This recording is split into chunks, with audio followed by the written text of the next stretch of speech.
Hey everybody, it's your hospitality friend Glenn here on the floor of the lodging conference.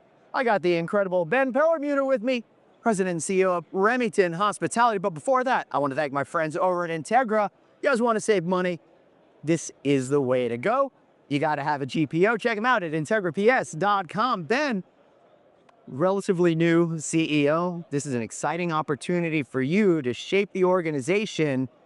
But what is it like that first day stepping into a new job like that? I mean, I've stepped into new jobs before, so it's been fun. It's been a lot of fun. I live in Dallas already, and so I've been there for 16 years, so didn't have to do the whole kind of relocation thing, move my family, because that's always the hardest part. It's like, uprooting kids and everything. So this was pretty turn. And then I think the second hardest part is setting the tone for trust. How do you go about doing that to make sure people know that they're going to be well taken care of in this organization? Look, trust takes time. Yeah. And so, and I've been in the industry for more years than I want to admit. And so, I think that over time, you build trust. It's not something you get day one, but I did know a lot of the folks that are there already. And so, there's been some credibility there from day one. So that's cool. And the other cool thing is now you get to build a team around you, right? Yeah. So what is that process like? How do you think about it? And, what do you feel that you're doing that'll get you to where you want to go?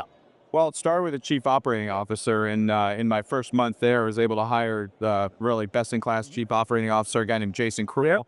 I worked for Jason 21 years ago. That's pretty cool. He hired me at Weingartner and Hammonds in 2004, and so so we go back, and I think part of this is, you want to work with people that you like working with, that you like personally, and the folks that are around you, the organization, that translates and they feel the energy there, and it creates for a good work environment. Sure. So it seems to me that it's really like a 1 + 1 = 3 kind of an effect. No doubt. Not only that, but because you worked with each other and you have personalities that get along, you're able to achieve more quicker. Yeah. Since you already speak that shorthand. That's absolutely right. Yeah. Right. So that's fascinating. So, what are you thinking about the company going forward? I feel like we're at the time right now where it's probably smarter to focus on individual performance of hotels as opposed to trying to continue to grow. One brick at a time.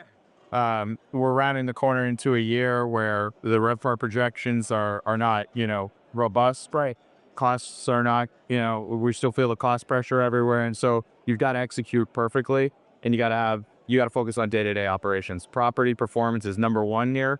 And that's why having a team around, that's in place that really knows what they're doing in terms of how to drive property performance is So have you been able to find that low-hanging fruit and then start to move into the more of the long-term strategic plan? Yeah, operations number one, alongside of that revenue. So I mentioned Jason Krull in operations.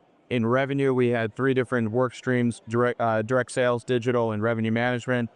Separate leadership there. I made a change there within the first 90 days. I hired a guy named Corey Chambers from another management company. As someone I tried to get it multiple shops before, was unsuccessful, and Corey, myself, and Jason all know each other, and so there's that synergy there. And Corey's an expert in driving top line revenue. We're already seeing results in terms of group pace for next year, and having that group base is really important going into a year like next. Yeah, so it sure is, and that makes sense because what we're talking about is that heightened sense of uncertainty next year. So when you get that group business, you're able to build in layers of certainty. Right. That takes a little stress off the team for the rest. You don't want to play from behind. No. So I know that. Jason knows that. Corey knows that.